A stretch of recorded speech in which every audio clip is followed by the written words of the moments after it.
Bonjour à tous, dans cette vidéo je voudrais vous parler de ces fameuses tempêtes qui sont en train de toucher la France et l'Europe en ce moment même, pour voir un peu ce qu'elles peuvent nous dire au niveau symbolique et spirituel. Car tout dans ce monde a une signification, tout ce qui existe dans la nature est en rapport avec quelque chose de plus spirituel. Comme j'aime à le dire, le symbole est le langage du divin, et la nature même est composée de symboles.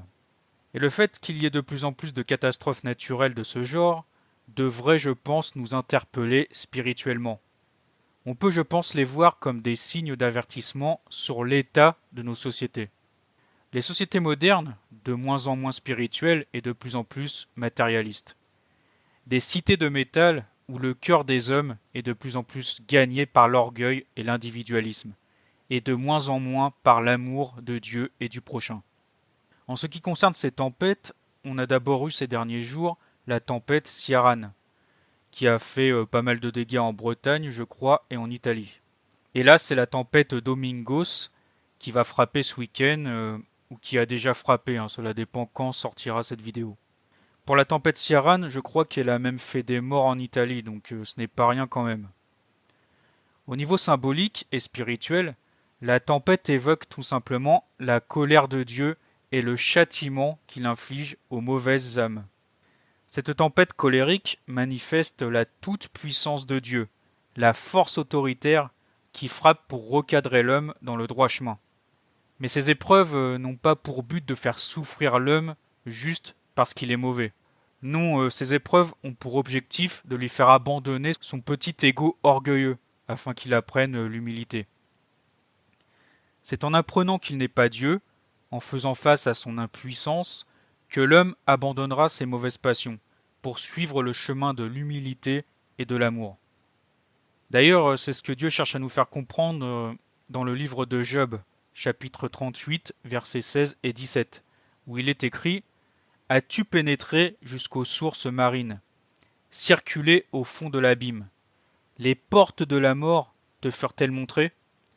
As-tu vu les portiers du pays de l'ombre ?» Par ces paroles, Dieu montre toutes les limites et les faiblesses de l'homme qui n'est qu'une créature, un enfant de Dieu qui n'a rien créé lui-même et qui dépend de la toute-puissance de son Créateur.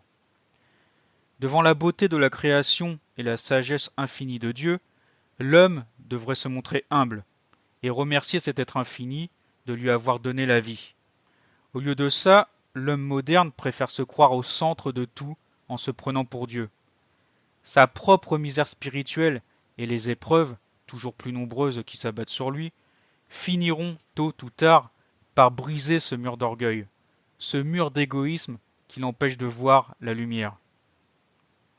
Les souffrances ne plaisent pas à Dieu, mais elles sont utiles pour chasser les ténèbres orgueilleuses de l'âme. Dieu lui-même a d'ailleurs choisi de partager nos souffrances en s'incarnant en Jésus-Christ, pour nous prouver à quel point il est amour.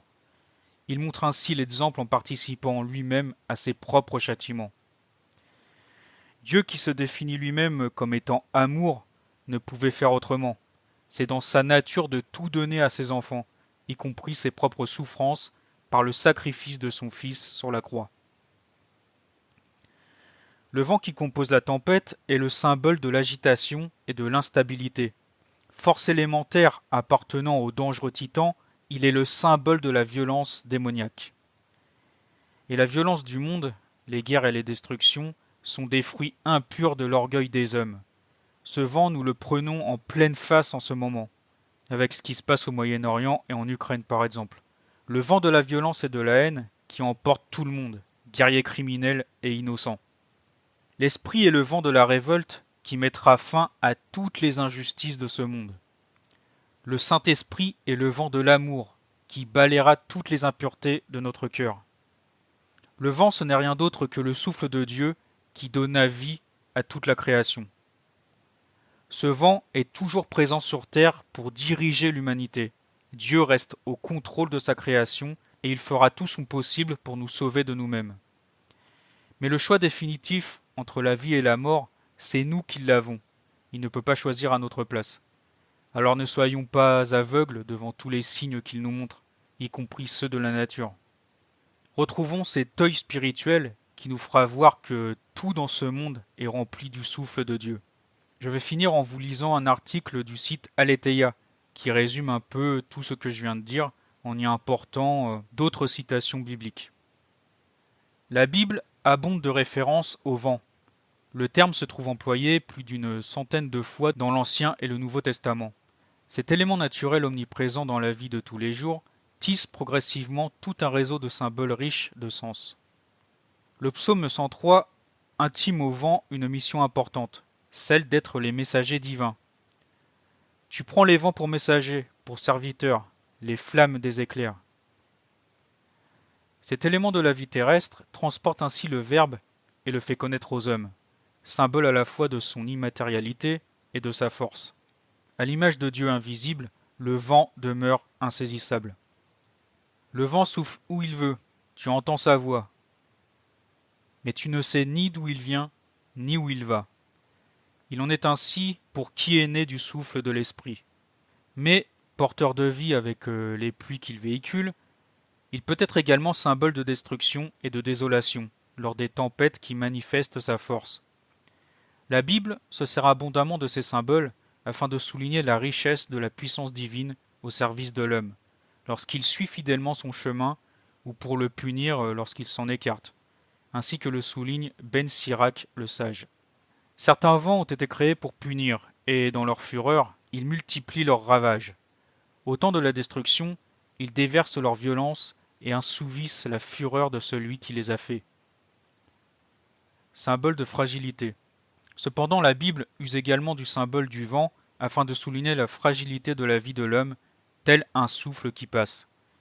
C'est alors l'évanescence et la brièveté de sa vie qui se trouvent au cœur de ces nombreuses références au vent biblique et que souligneront par la suite les philosophes stoïciens. L'homme, ses jours sont comme l'herbe, comme la fleur des champs, il fleurit. Dès que souffle le vent, il n'est plus. Même la place où il était l'ignore. La Bible, par le recours à l'image du vent, met ainsi en garde l'homme de la fragilité et du terme de sa vie, et du risque dès lors qu'il prend à ne pas donner sens à celle-ci. Veux-tu faire trembler une feuille qui s'envole et poursuivre une paille sèche? Vent d'orgueil. Enfin, soulignons que le vent peut également être dans le récit biblique synonyme d'orgueil et de mensonge. Son caractère instable et ses multiples revirements témoignent alors de ce symbole négatif comme le relève le prophète Osée. Éphraïm se repaît du vent et poursuit le vent d'Est. Tout le jour, il multiplie mensonges et ruines. Il conclut une alliance avec Assour, il porte de l'huile à l'Égypte. Orgueil et mensonge deviennent ici synonymes du vent qui trompe et qui ruine. Le peuple de Dieu s'éloigne alors de la vérité pour l'illusion des biens terrestres. Dès lors, comment ne pas retenir l'avertissement de saint Paul aux Corinthiens, si criant d'actualité dans notre vie de tous les jours? Vous de même, si votre langue ne produit pas un message intelligible, comment reconnaître ce qui est dit? Vous serez de ceux qui parlent pour le vent. Voilà, ce sera tout pour cette vidéo. À présent, je ne ferai plus que des vidéos de ce genre qui se concentrent avant tout sur la spiritualité, car c'est ce que je sais faire de mieux et j'aime ça tout simplement. J'ai bien compris que mes dernières vidéos, un peu trop politiques, je vous l'accorde, n'ont pas plu à beaucoup d'entre vous. Je le comprends et j'en prends note. Merci à tous ceux qui continuent à soutenir mon travail malgré ses imperfections. Je vous souhaite un très bon week-end et je vous dis à bientôt, je l'espère, pour une prochaine vidéo.